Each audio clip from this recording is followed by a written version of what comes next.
সুপ্রভাত বন্ধুরা, গ্রামের ছেলে জয় নতুন একটি ভিডিওতে আপনাদের সকলকে স্বাগত জানাই। এই আমাদের গ্রামের সকাল, দেখুন কত সুন্দর মনোরম পরিবেশ। পাখিদের ডাক, ঠান্ডা হাওয়া মনকে শান্ত করে দেয়। এটি আপনারা গ্রাম ছাড়া অন্য কোথাও পাবেন না। গ্রাম বাংলার মাছ ধরার অনেক কৌশল আছে, তার মধ্যে আড়া দেওয়া এটি একটি। আড়া থেকে মাছ ধরা হচ্ছে। আড়াতে সাপও পড়েছে, উঠে যাচ্ছে আস্তে আস্তে। এই দেখুন আবার নিচের দিকে নেমে যাচ্ছে গো, উঠে গেল আস্তে আস্তে। দেখুন এই পোহাই আমাদের গ্রাম বাংলায়।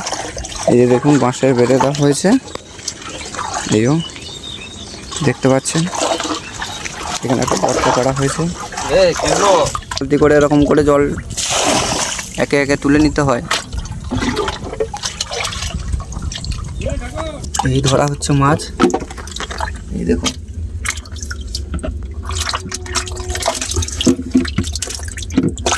দেখুন মাছ ধরা হচ্ছে একে একে। কি মাছ পড়েছে দাদা? এটা ল্যাঠা মাছ। ল্যাঠাই পড়ে না আর অন্য কিছু? সব রকমই পড়ে। তুমি প্রতি বছরই আড়া দাও? হ্যাঁ, আমি প্রতি বছরই। আর মাছ দিয়েছেন, এই প্রসেসটা তো খুব ভালো। এটাতে ধসটা কম নামে নাকি? হ্যাঁ, এটা মানে পার্মানেন্ট হয়ে গেছে, খাটনি কম হবে, পরিশ্রম কম হয়, ওই জন্যই ঢালাই দেওয়া হয়েছে। এই দেখুন এই কটাই পড়েছে, বেশি পড়েনি। যেহেতু ক্যানেলের জল বন্ধ আছে ওই কারণে মাছ একটু কমই পড়েছে।